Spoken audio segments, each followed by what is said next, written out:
எல்லாருக்கும் திருவள்ளுவர் தின நல்வாழ்த்துக்கள்.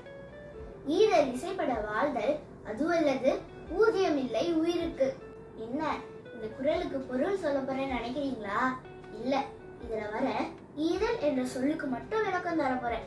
இதை கேட்டீங்கன்னா நீங்களே ரொம்ப ஆச்சரியப்படுவீங்க. பிறருக்கு கொடுத்து உதவுவது ஈதல். இத தொல்காப்பியர் எப்படி சொல்லியிருக்காரு தெரியுமா? ஈதா கொடு என கிழக்கும் மூன்றும் இரவின் கிழவி ஆகிடனுடைய அவற்றுள் ஈ என் கிளவி இழிந்தோன் கூற்றே, தா என் கிளவி ஒப்போன் கூற்றே, கொடு என் கிளவி உயர்ந்தோன் கூற்றே என்று சொல்லியிருக்காரு. ஈ என்ற சொல் தாழ்ந்த நிலையில இருக்க ஒருத்தர் தன்னை விட உயர்ந்த நிலையில இருக்க ஒருத்தர்கிட்ட ஒரு பொருளை கேட்க பயன்படுத்தும் ஒரு சொல்.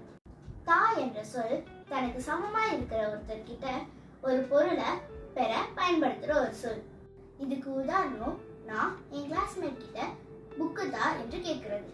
கொடு என்ற ஒரு சொல் உயர்ந்த நிலையில இருக்க ஒருத்தர் தன்னை விட தாழ்ந்த நிலையில இருக்க ஒருத்தர்கிட்ட ஒரு பொருளை பெற பயன்படுத்துற ஒரு சொல். இதுக்கு உதாரணம், ஒரு அரசன் தனது குடிமக்களிடம் வரி கொடு என்று கேட்கிறது. இந்த மூன்று மட்டும் இல்லாம கொடைன்னு ஒரு சொல் இருக்குல்ல, அப்படின்னா என்னப்பான்னு எங்க அப்பா கிட்ட கேட்டேன். அதுக்கு எங்க அப்பா சொன்னாரு, ஒரு அரசன் தன்னை நாடி வர புலவர்களுக்கு கொடுக்கறது தான் கொடைன்னு. அப்ப நான் கேட்டேன், அரசர்கள் உயர்ந்தவங்க புலவர்கள் தாழ்ந்தவங்க, அப்போ ஈகை தானே வரணும், ஏன் கொடைன்னு வருது?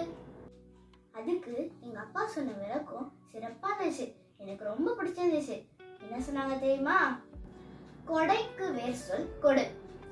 அரசர்கள் தன்னை பாட வர புலவர்களை எப்படி நினைக்கிறாங்க தெரியுமா? புலவர்கள் தன்னை விட வசதியில குறைஞ்சவங்க இருந்தாலும் கல்வி அறிவில மேலானவங்க. அதனால நம்ம முன்னோர்கள் கொடை என்ற சொல்ல பயன்படுத்தியிருக்காங்க.